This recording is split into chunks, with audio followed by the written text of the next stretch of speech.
Hoje nós vamos meditar em João, capítulo 12. E nosso assunto vai ser a glorificação do Senhor, do nosso Senhor Jesus Cristo.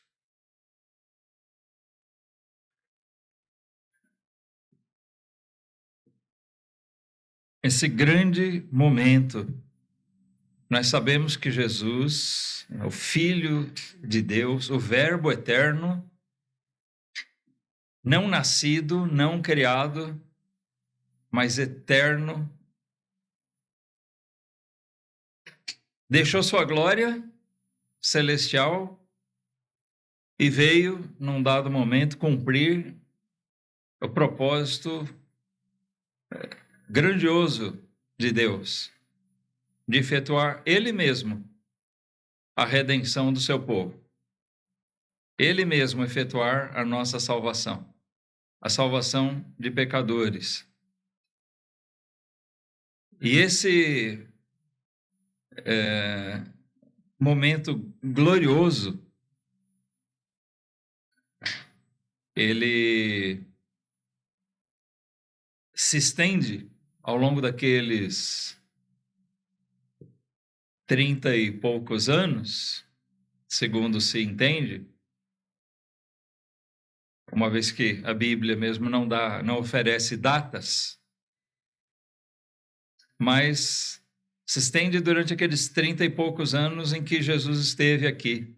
Deus esteve aqui, tomou forma humana e andou no meio de nós. Homens, né? Esteve conosco.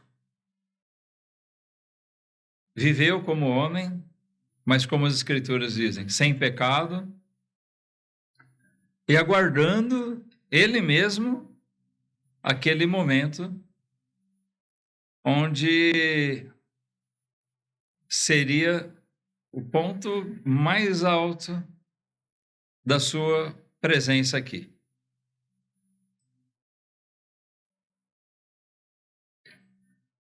Aquele momento em que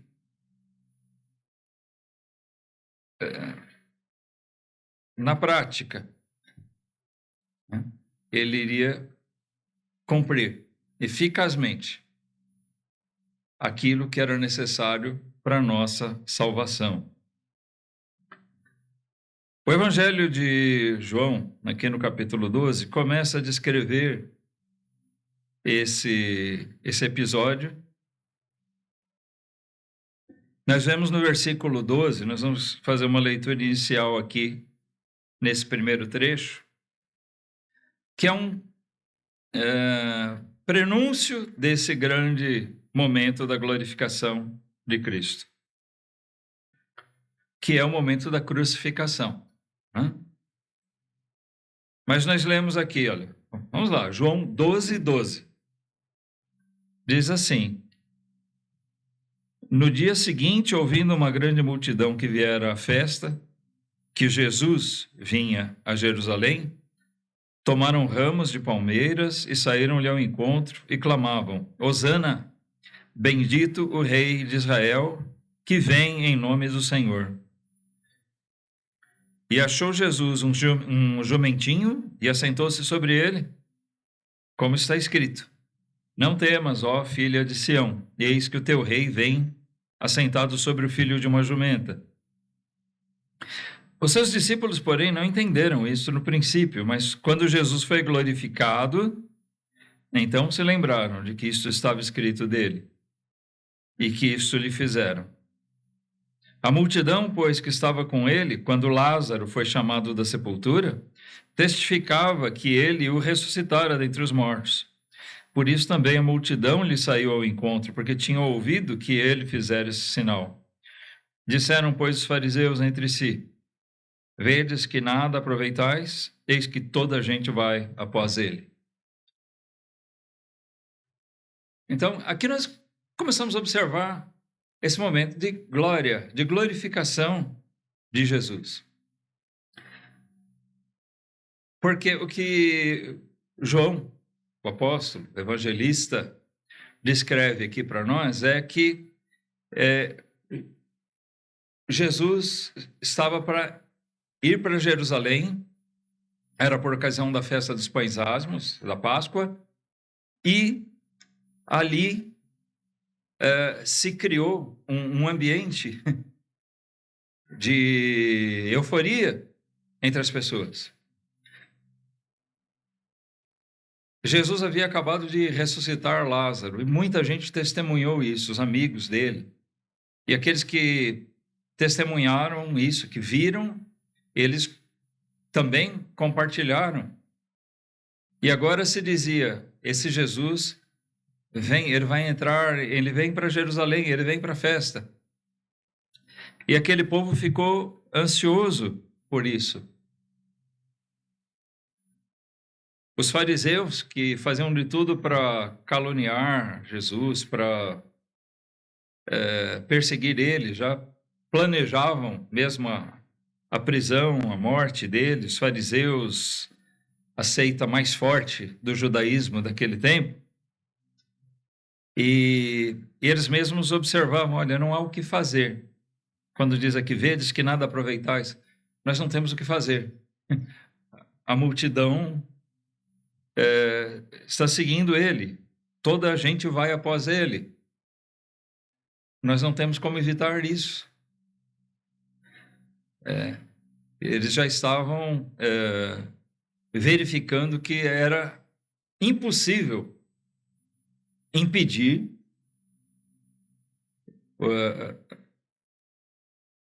o bom êxito do que Jesus estava fazendo. Jesus foi aqui aclamado como rei. O povo preparou um caminho para receber ele em Jerusalém. As folhas de palmeiras, e eles estendiam as suas túnicas, suas roupas mesmo, para ele passar, para criar um tipo de um caminho, um tapete preparado para receber o grande rei. Ele foi honrado aqui.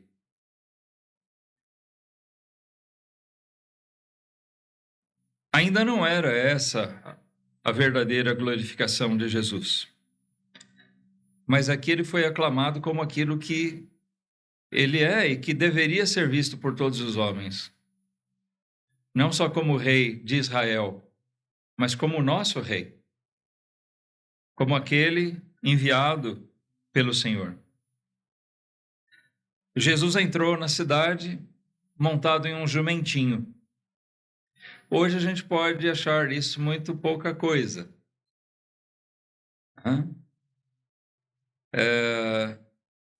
Mas aquilo era, naquele tempo que as pessoas empreendiam viagens, na maioria das vezes, a pé,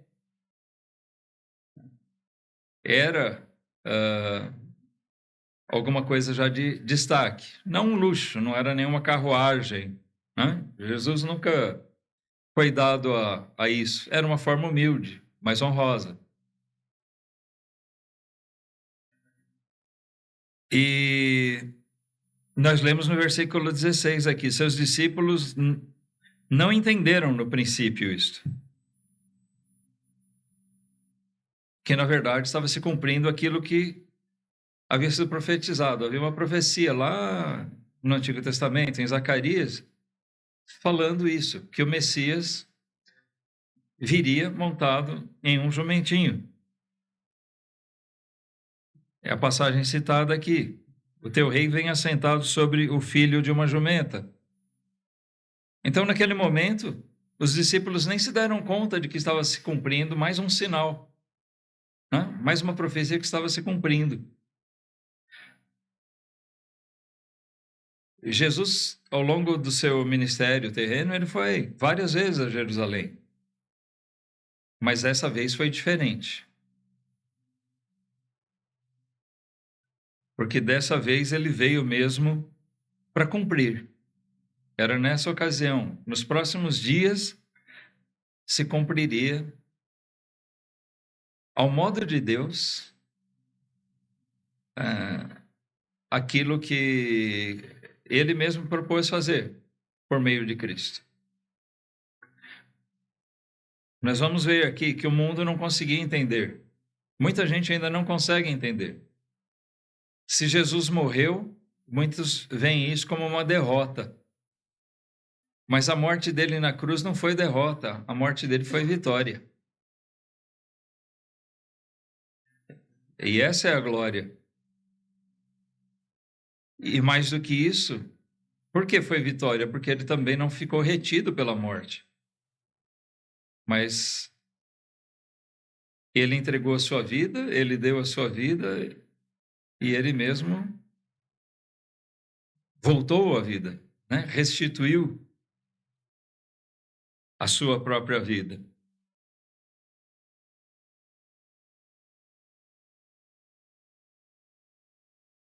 Então, o que isso tem a ver, né? É bom que nós já coloquemos aqui, lida essa passagem inicial, que é como que introdutória,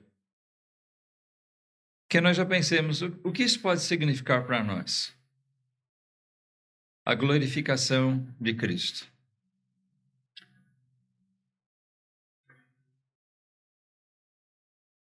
Muita gente pode pensar na glorificação de Cristo em termos do seu nascimento, ou só depois ele já assentado à destra do Pai, ressuscitado. Mas nós vemos que a glorificação dele, ou seja, aquilo que coroou Jesus definitivamente diante dos homens como o rei, é a própria morte dele. Quando ele efetivamente deu a sua vida. No meio de toda essa empolgação que existia ali em Jerusalém, nós lemos o versículo 20, olha. Vamos seguir um pouquinho aqui. Ora, havia alguns gregos entre os que tinham subido a adorar no dia da festa. Estes, pois, dirigiram-se a Filipe, que era de Betsaida, da Galileia, e rogaram-lhe, dizendo: Senhor, queríamos ver a Jesus. Filipe foi dizê-lo a André, e então André e Filipe o disseram a Jesus. E é aqui que nós vamos ter a resposta de Jesus a isso.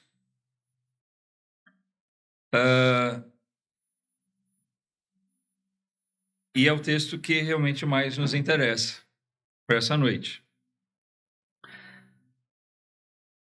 Porque mostra exatamente a importância que isso tem para nós.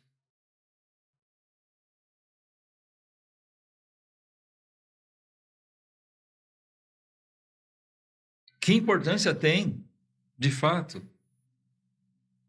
para mim e para você, aquele momento em que Jesus foi crucificado? Como o próprio profeta Isaías diz, muitos ainda hoje têm Jesus como um coitado, um injustiçado. E até muitos usam o fato da traição que Jesus sofreu, né, por Judas, por parte de Judas, o ódio que os homens tiveram contra ele, os religiosos da época, os fariseus, não só os fariseus, mas eles encabeçaram isso, mas de uma maneira geral os judeus fizeram aquilo. Então, muitas pessoas ainda enxergam isso como um exemplo de alguém que foi injustiçado. E pensam em Jesus assim como tendo pena dele. Mas não compreendem com clareza qual é o sentido daquilo. Nós não devemos ter pena de Jesus. Tá? Pode parecer estranho para muitos ouvir isso. Mas como não? Ele sofreu tanto. Há uns bons anos atrás, né, fizeram um filme, o Mel Gibson, né, fez aquele filme A Paixão de Cristo. Bom, na verdade existiram vários filmes dentro dessa temática, né? Eu lembro quando eu era pequeno, sempre, nessa ocasião, passava na televisão alguma das versões da Paixão de Cristo. Mas o Mel Gibson, além de outras coisas que ele investiu em fazer um trabalho diferente, um deles é que o filme foi todo em aramaico, né? Então isso já faz o filme bem diferente. Mas ele enfatizou muito, tá? Eu não estou aqui enaltecendo o filme porque tem uma série de coisas que eu discordo, porque até ele apresenta algumas ideias dentro da mariolatria, né? Ele, como um bom irlandês de origem católica, ele carrega isso na obra dele, uma obra artística, o filme. Mas, assim, ele enfatizou muito a questão dos sofrimentos que Jesus passou. É assustador até para quem assiste, né? Isso foi bem feito e, poxa, a gente vê uma violência extrema. Algumas pessoas até questionam: será que um homem conseguiria suportar aquele grau de sofrimento? Né? Como gostam sempre de colocar tudo que é de Deus, na palavra de Deus, em dúvida.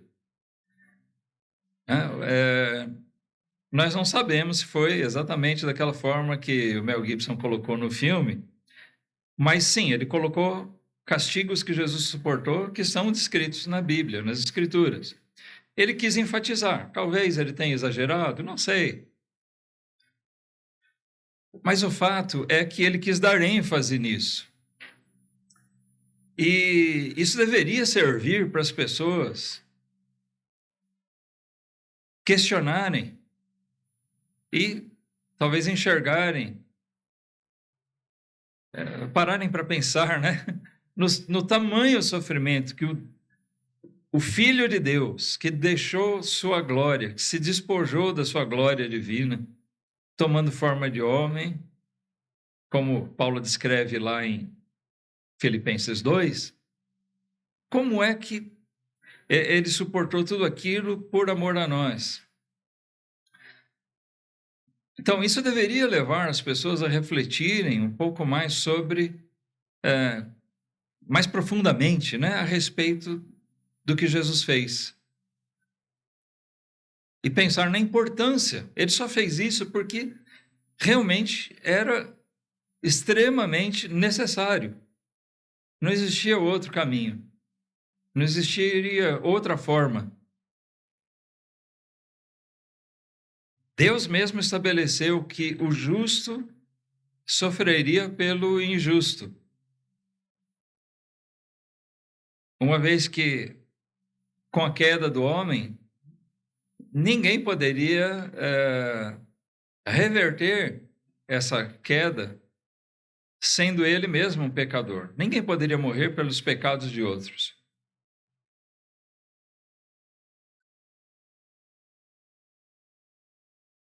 Só alguém puro, perfeito, isento totalmente de pecado, seria capaz de fazer isso.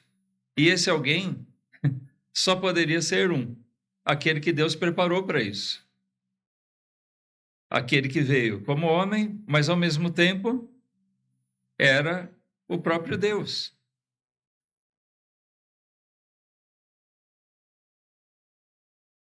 Esse ato que só ele poderia realizar.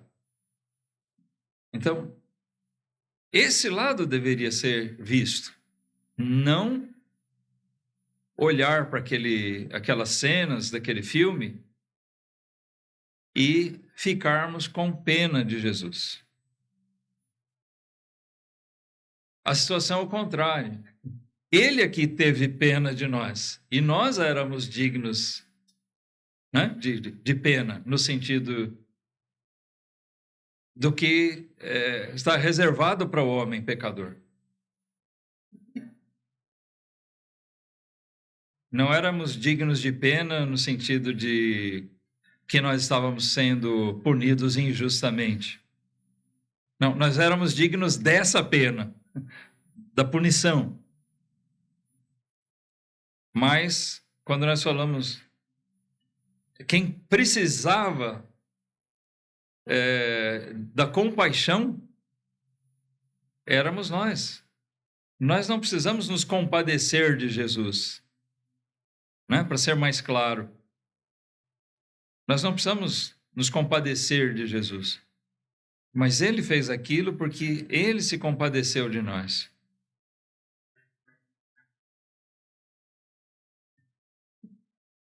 Nesse momento aqui, no meio da euforia, João diz que havia ali alguns gregos. Eram pessoas que estavam lá em Jerusalém, eles não eram judeus, mas existia naquela época muitos que se tornavam adeptos do judaísmo, da religião, mesmo sendo estrangeiros. Então eram aqueles estrangeiros que se convertiam à religião judaica. E eles estavam ali para a festa da Páscoa. E eles tomaram conhecimento de Jesus. E eles clamaram aqui, pedindo a Filipe, que talvez sabendo que ele era um dos amigos de Jesus, que andava com ele, eles pediram: Senhor, queríamos ver a Jesus. Essa é a frase que nós mais gostaríamos de ouvir das pessoas, né? Ela retrata aquilo que a gente mais gostaria de ouvir. Pessoas que quisessem realmente ver a Jesus. No sentido de, eu quero conhecê-lo. Eu quero conhecer esse Jesus.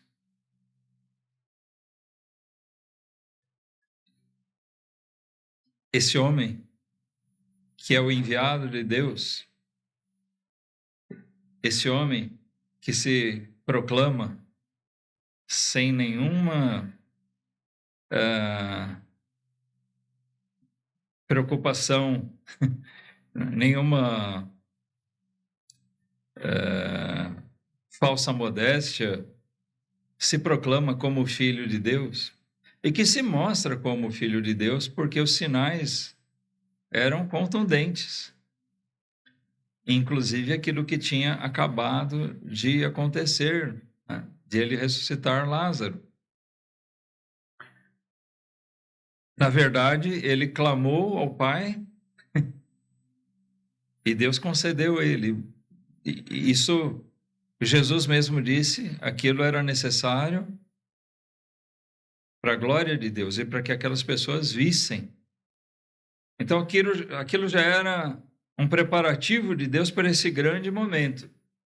Jesus entrou na cidade de Jerusalém com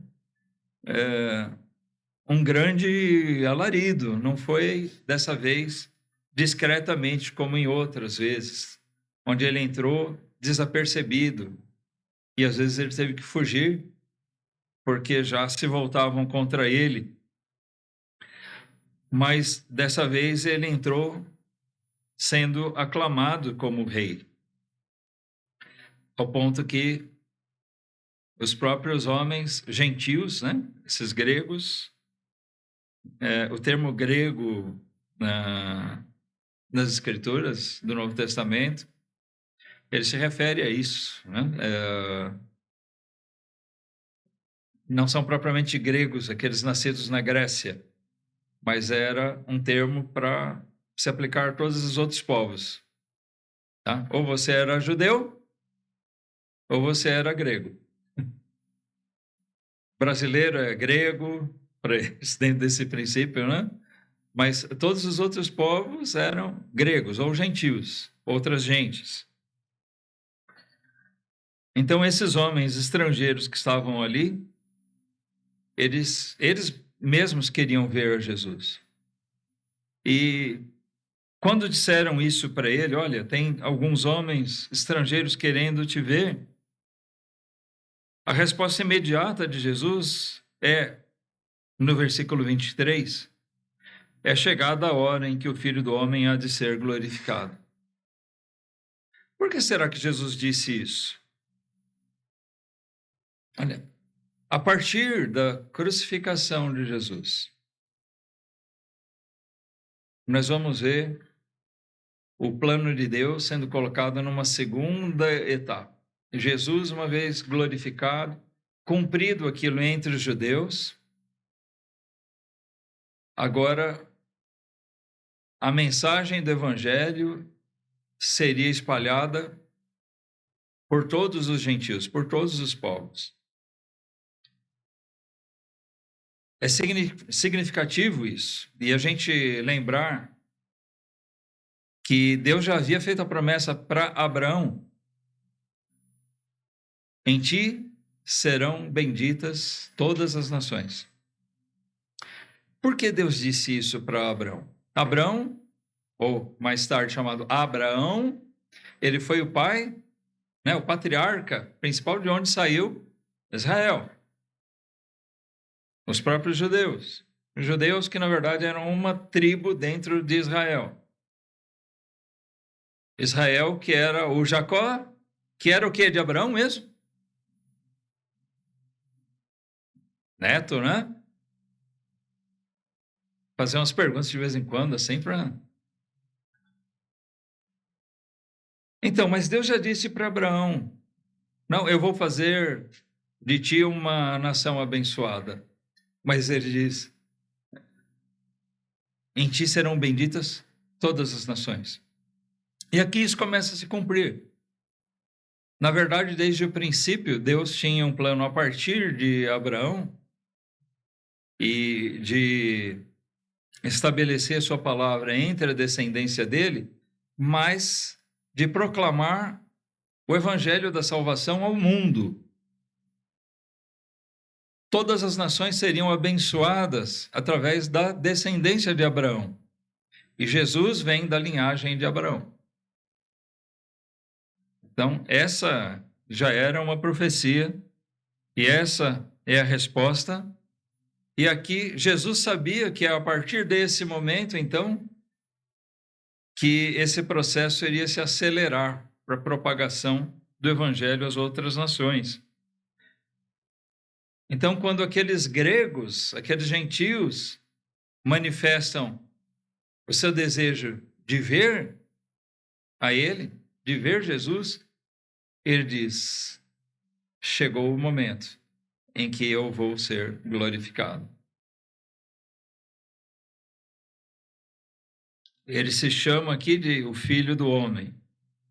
Jesus, muitas vezes, se refere a si mesmo, na terceira pessoa, como o Filho do Homem.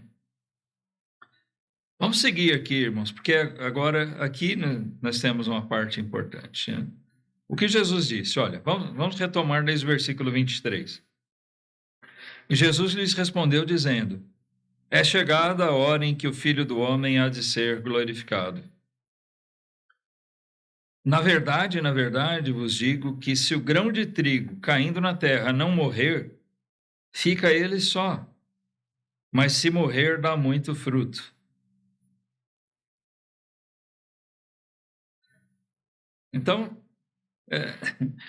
um pouquinho antes nós lemos, só depois que Jesus foi glorificado, ou seja, depois da crucificação dele, que eles entenderam aquela profecia do jumentinho, né? Então, nós podemos entender o que é esse momento em que Jesus é glorificado. Ele diz: é chegada a hora em que o Filho do Homem há de ser glorificado, ou seja, que ele vai ser crucificado. E aqui ele demonstra, no versículo 24, que era necessário que isso acontecesse. Ele fala: qual é a sua glorificação? É o grão de trigo cair e morrer. No caso aqui, é uma linguagem figurada, quem é o grão de trigo? É ele mesmo, é a vida dele.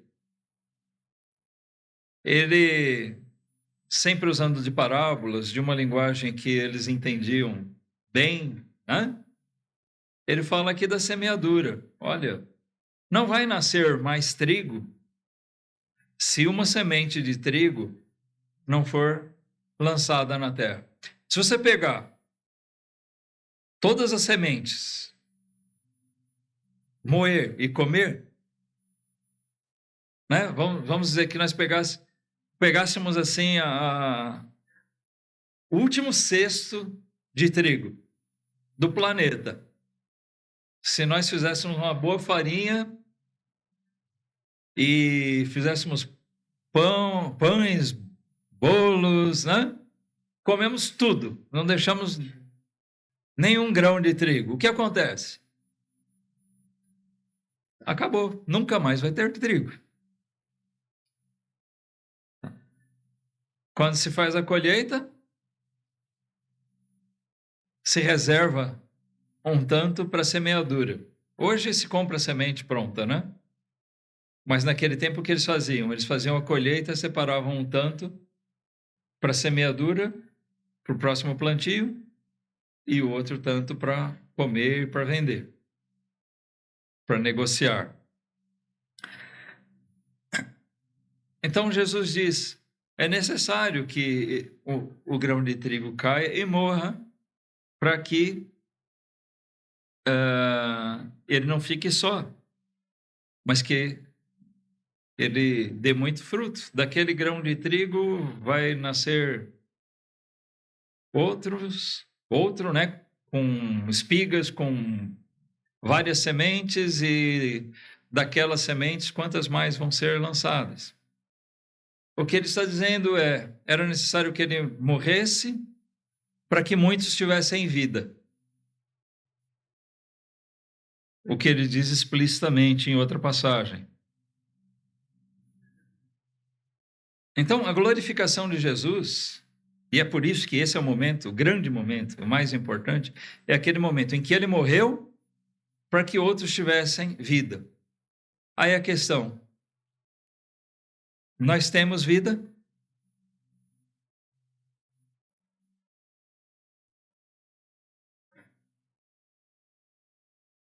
Ele morreu para que aqueles que viessem a crer nele tivessem vida.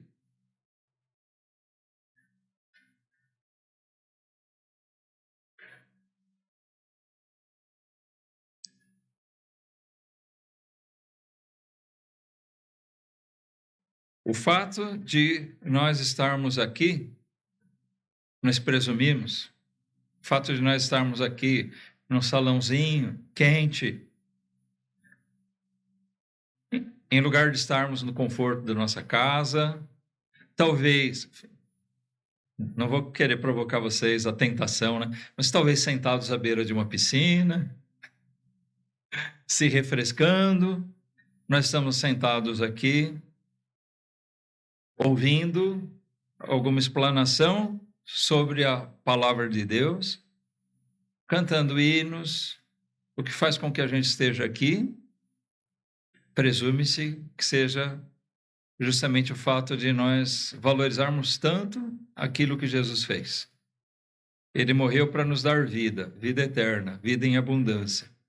Hoje nós temos vida. Não a vida, só o fôlego, né? Para essa vida terrena, mas nós temos vida eterna. Nós temos comunhão com Deus, nós temos paz com Deus. Nós temos a certeza de que nós somos separados por Ele para sermos feitos um povo especial dEle, para estarmos eternamente com Ele. Jesus fez isso nesse momento glorioso.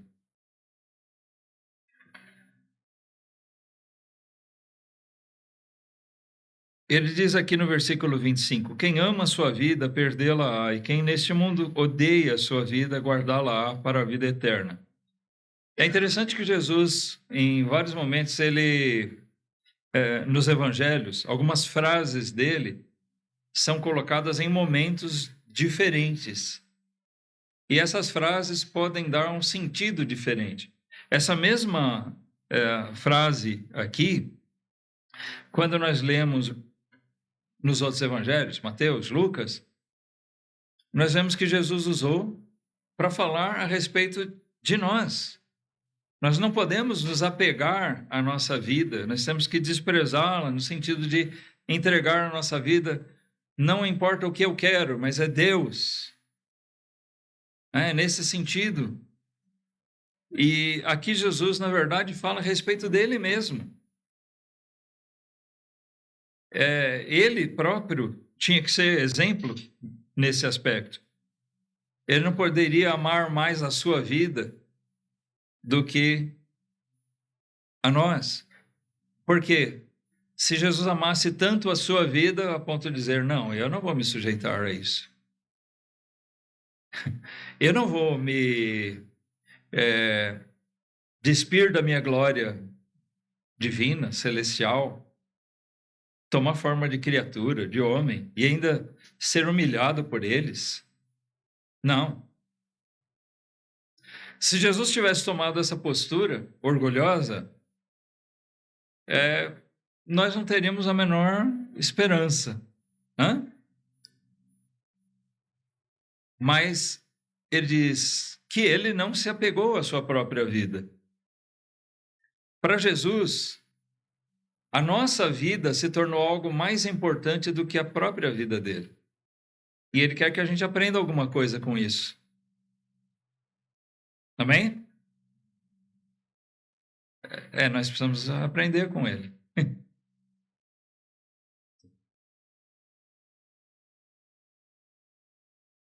E foi o que Jesus fez de fato.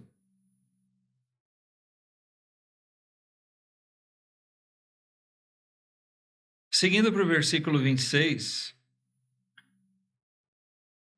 Jesus ainda falando a respeito da sua glorificação. Ele diz, se alguém me serve, siga-me, e onde eu estiver, ali estará também o meu servo. E se alguém me servir, meu Pai o honrará. Agora a minha alma está perturbada, e que direi eu? Pai, salva-me desta hora. Tá? Aqui eu entendo que, vamos lembrar que o texto original não tem pontos de interrogação, não tem pontuação nenhuma. Né? Eu li aqui da maneira que me parece mais correta. Tá? Como está aqui na minha versão. Agora a minha alma está perturbada, e que direi eu? Pai, salva-me desta hora. Mas para isto vim a esta hora. Olha, nós sabemos que Jesus, lá no Getsemane, ele estava em grande agonia. O que ele já estava sentindo aqui, culminou ali no jardim, quando ele orava, e estava em grande aflição, porque esse momento, ele sabia pelo que ele iria passar. Era um momento de extrema importância, mas de extrema dor também. Como eu disse, olha, eu não sei se as coisas foram parecidas com aquilo que foi retratado naquele filme, mas eu sei que foi terrível. Provavelmente no limite das forças do que um homem poderia suportar. A gente imaginar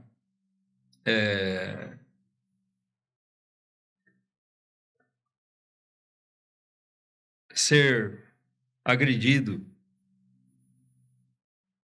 uma coroa de espinhos na cabeça, ser socado, esbofeteado, cuspido, sofrer açoites. E não era com cordinha, não. Os chicotes romanos realmente dizem, são como demonstrado no filme ali, eram com coisas nas pontas que feriam mais fundo do que a carne. Alguém sofrendo aquilo, alguns acham até provavelmente a musculatura, os nervos ficariam expostos e ainda que essa pessoa saísse dali, nunca mais ela seria uma pessoa normal. com os movimentos normais, né? E ainda por último, ser pregado numa cruz. Uma morte humilhante e dolorosa, exposto ao sol, pendurado ali até não aguentar mais. Jesus sabia que iria passar por isso, e ele diz: a minha alma está perturbada, mas eu vim para realizar isso. O final dessa frase: para isto vim a esta hora. Ele veio ao mundo para fazer isso. E essa é a glória de Cristo, a glória maior dele, a glorificação. É o momento em que ele cumpriu aquilo para que ele veio. Jesus veio ao mundo, ele fez bem às pessoas? Fez. Ele curou muitas pessoas. Ele ensinou muitas pessoas, multidões. Ele exerceu o bem.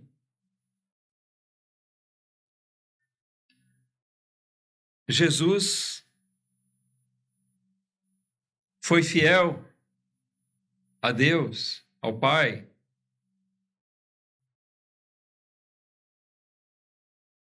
Ele estabeleceu sua igreja, chamou os primeiros discípulos e formou ali a igreja.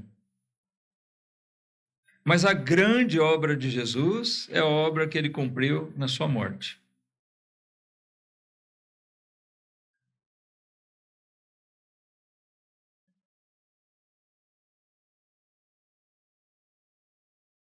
Para isso ele veio. Essa é a grande glória de Cristo. Talvez por isso nós sejamos ensinados a celebrar a morte dele. É interessante que os homens inventam uma data para comemorar o nascimento de Jesus, né? A maioria até hoje admite que dia 25 de dezembro, quase com certeza, muitos dizem assim, quase com certeza, não é o dia do nascimento de Jesus, mas foi escolhida aquela data para representar isso. Então a gente vê assim a grande parte do mundo cristão comemorando isso, o Natal. Mas não existe nenhuma orientação na Bíblia, na palavra de Deus, para que nós façamos isso. A única coisa que nos foi ordenado a comemorar, a celebrar, é a ceia. E a ceia celebra o quê? A morte. Não o nascimento, mas a morte dele. Quer dizer que o nascimento dele não tem importância? Claro que tem. Se ele não tivesse nascido, não teria morrido, né? Ninguém que não nasce pode morrer. Ele teve que vir ao mundo. Mas o grande momento e aquilo que é a ser celebrado por nós é a morte dele, porque foi na morte dele que nós fomos salvos. É isso que a Bíblia ordena. Esse é o grande momento onde a gente tem que focar. Aquele pão que representa o corpo dele sem pecado. Ele morreu sem pecado, sem ter culpa. Isso quer dizer o quê? Se ele não tinha culpa, por que morreu? Porque ele veio para morrer por mim e por você. Nós é que teríamos que estar lá naquela cruz.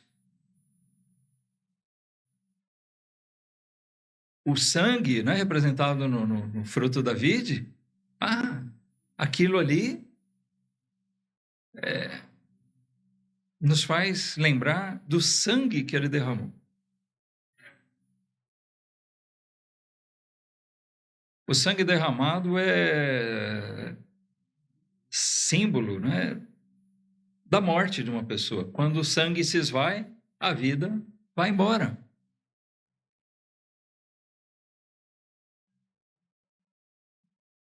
Então, nós celebramos o momento da glorificação de Cristo. Nós somos ensinados a isso.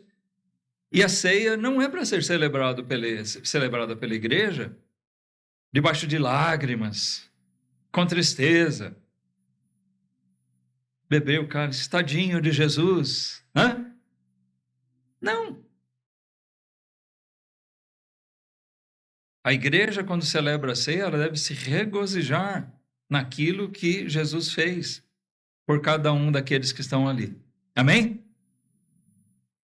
É isso. Porque esse é o momento que marca a glorificação de Jesus. Vamos seguir um pouquinho mais aqui no versículo 28, irmãos. Ele diz: Pai, glorifica o teu nome. Então veio uma voz do céu que dizia: Já o tenho glorificado, e outra vez o glorificarei. Ora, a multidão que ali estava, que ao ouvir, dizia que havia sido um trovão. Outros diziam: Um anjo lhe falou. Respondeu Jesus e disse: Não veio esta voz por amor de mim, mas por amor de vós. Agora é o juízo deste mundo, agora será expulso o príncipe deste mundo. E eu, quando for levantado da terra, a todos atrairei a mim. E dizia isso significando de que morte havia de morrer.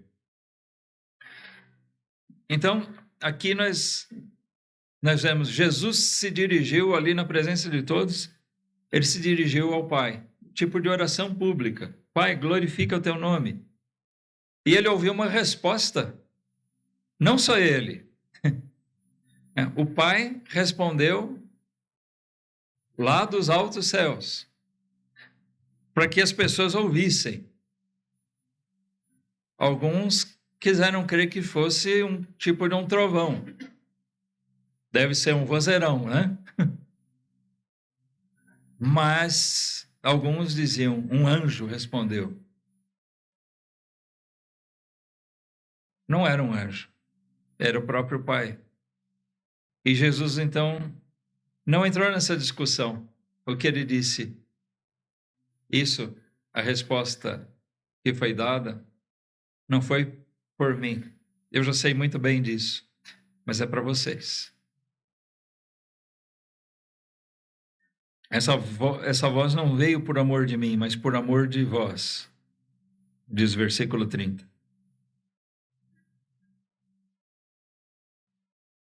O Pai,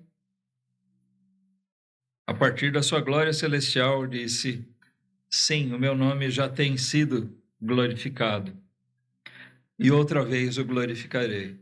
Agora, mais uma vez faz referência à glorificação de Cristo, porque a morte de Cristo glorifica não só o Filho, mas glorifica o Pai que enviou. Ali Deus cumpriu o seu plano redentor. Deus puniu o pecado. Ele cumpriu a sua palavra. E, ao mesmo tempo, ele remiu pecadores, cumprindo o seu propósito de ter um povo eternamente consigo. Pessoas que se voltam a ele, que temem ele, mesmo nas suas imperfeições, no seu pecado, né, nas fraquezas da carne que nós ainda temos. Deus foi glorificado ali na cruz porque essas pessoas tiveram seus pecados perdoados, porque a essas pessoas foi imputada a justiça do Cordeiro, Cristo. Enquanto que nele, né, a ele foram imputados os nossos pecados, as nossas culpas. Ou seja, ele se fez injusto para que nós fôssemos justificados. Deus operou isso e nesse momento ele é glorificado. O seu povo é remido. Jesus diz que o Pai havia dito isso porque nesse momento se cumpriria o juízo deste mundo. Ele diz: agora será expulso o príncipe deste mundo.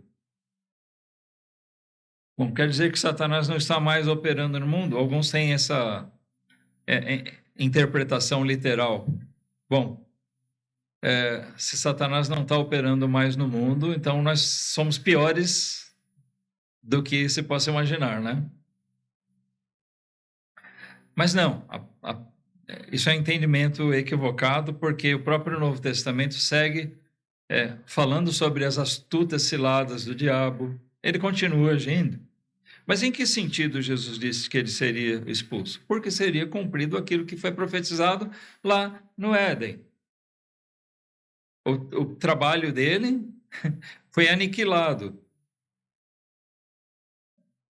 Mais uma vez, isso marca a glorificação de Cristo. O trabalho de Satanás foi aniquilado. O efeito dele não é abrangente como ele pretendia, porque Deus, em Cristo, remiu um povo para si.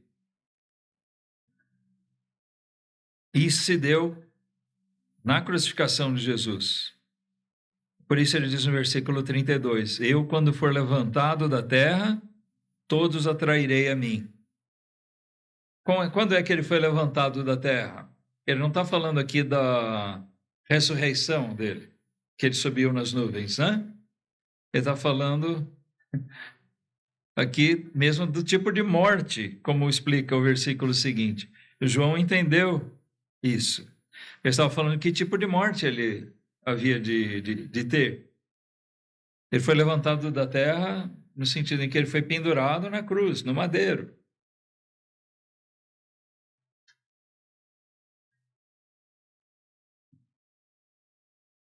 No versículo 34, ainda alguns que não entenderam, questionaram Jesus, né? Respondeu-lhe a multidão, nós temos ouvido da lei que o Cristo permanece para sempre.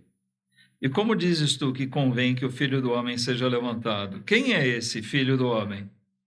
E disse-lhes, pois, Jesus, a luz ainda está convosco por um pouco de tempo. Andai enquanto tendes luz, para que as trevas não vos apanhem, pois quem anda nas trevas não sabe para onde vai.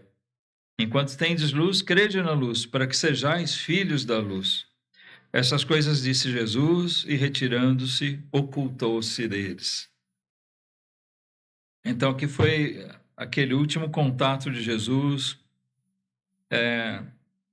em público, naquela ocasião. Ele disse que seria levantado e atrairia todos a ele.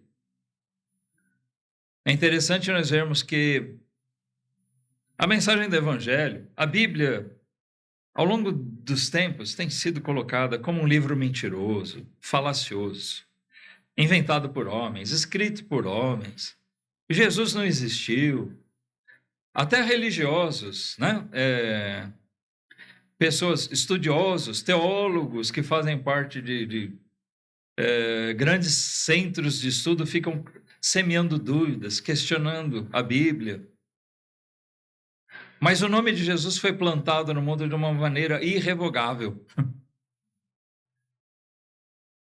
E assim, mesmo contra tanta confrontação diabólica, o nome de Jesus tem sido anunciado e pessoas continuam sendo atraídas a ele desde então. Porque a partir do momento que Jesus foi crucificado, foi ali glorificado como nosso Redentor, se operou aquilo que ele disse no versículo 26. Aqueles que creem nele e servem, vão estar com ele. E o Pai honra a esses.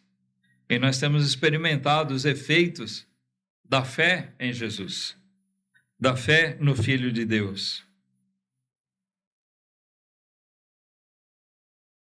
Aqui nós já vemos, falamos agora de questionadores. Os questionadores não são só dos nossos tempos, no nosso século. Eles já começaram ali, porque esses mesmos homens disseram, olha, você está dizendo que você vai ser levantado. Eles entenderam também que ele estava falando que ele seria morto. Mas como pode ser isso? Porque nós conhecemos a lei, e a lei diz que o Messias vem para ficar.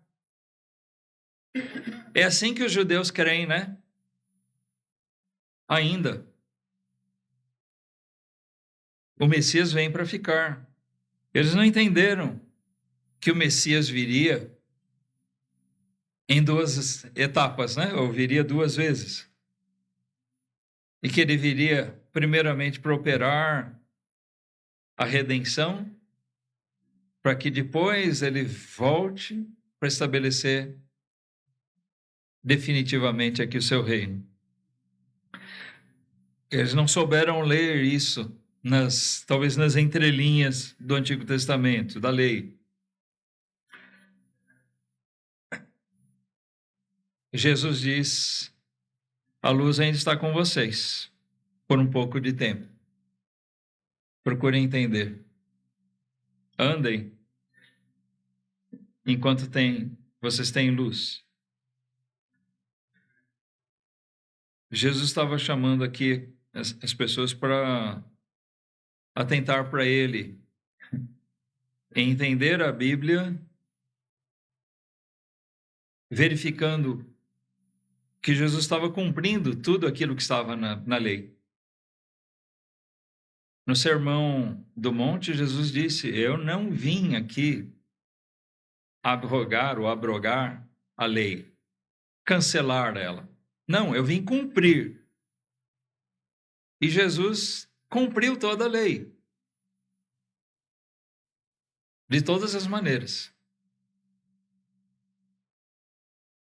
Ele cumpriu a lei moral, vivendo sem pecado, e ele cumpriu a lei cerimonial, porque tudo aquilo que era prescrito na lei cerimonial, ele próprio exerceu.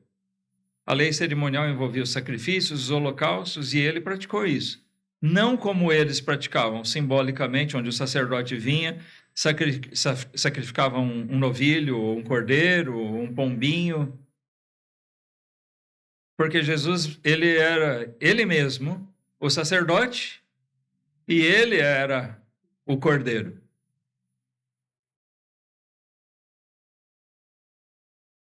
Ele era o próprio sacrifício, ele era o próprio holocausto.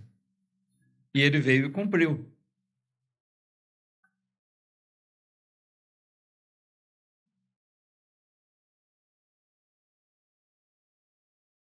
Realmente, se as pessoas atentarem para Jesus,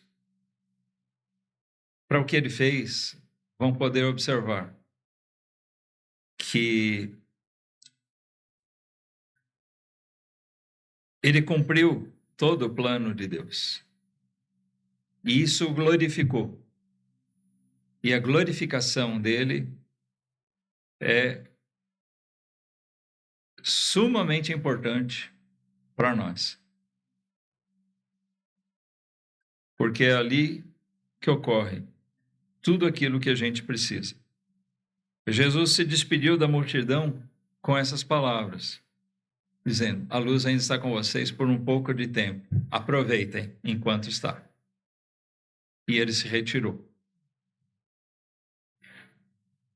Talvez seja significativo de fazer lembrar as pessoas que vai chegar um momento que não há mais oportunidade. Jesus disse: eu vou atrair todos a mim. Após eu ser levantado da terra, eu vou atrair todos a mim. E Jesus tem atraído multidões ao longo dos séculos. Quantas pessoas se converteram, creram, se converteram a Deus, se voltaram a Deus por meio de Jesus ao longo desses séculos? Que coisa maravilhosa. Mas esse tempo também vai passar.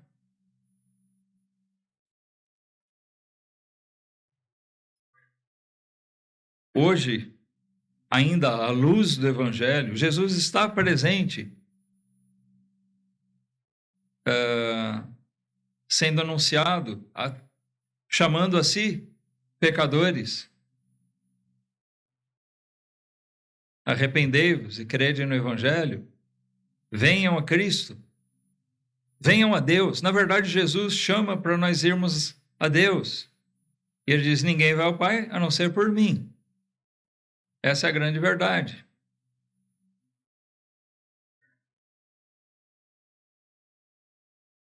Mas a luz vai se apagar. O tempo vai passar. Quantas pessoas disseram, mais tarde eu vou pensar sobre isso, e não tiveram tempo? Que pena. Que pena que eles desprezaram o Evangelho. Quantas pessoas ouviram sobre Cristo e falaram, mais tarde eu vou me ocupar nisso, eu tenho coisas mais importantes agora do que pensar em Deus.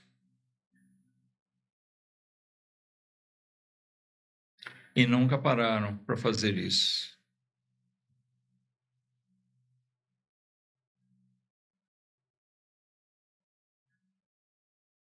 Então,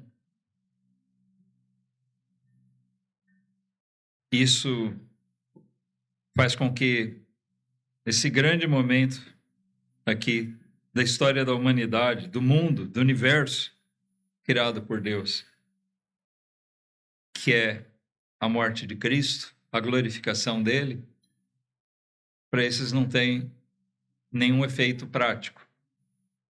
Eles não vão estar com Cristo, não vão estar com Deus, pereceram. Jesus viu que os gregos estavam buscando, procurando conhecer ele, porque o evangelho seria levado aos gentios. Mas muitos dos gentios fariam a mesma coisa que fizeram os judeus. O que é que esse mesmo João diz? Que Jesus veio para o que era seu, mas os seus não o receberam. Ou seja, ele veio para o que era seu próprio povo, e eles não o receberam. E muita gente, dentre os gregos, em lugar de realmente, sinceramente dizer, mostra-nos Jesus, nós queremos conhecer ele, nós queremos ver ele, muitos estão agindo como os próprios judeus, sem entender a importância do sacrifício de Cristo e rejeitando isso, rejeitando o que ele fez. E não o receberam também. Que não seja esse o nosso caso, mas que nós possamos olhar para esse momento, a crucificação de Cristo, um momento glorioso. Glorioso para quem? Para Deus. Deus foi glorificado ali. Glorioso para Cristo, porque ali ele foi glorificado como o eterno Redentor. E glorioso para nós, porque é ali que nós fomos resgatados.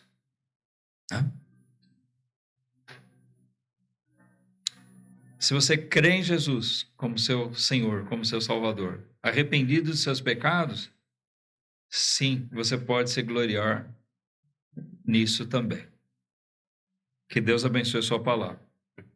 Vamos ficar de pé.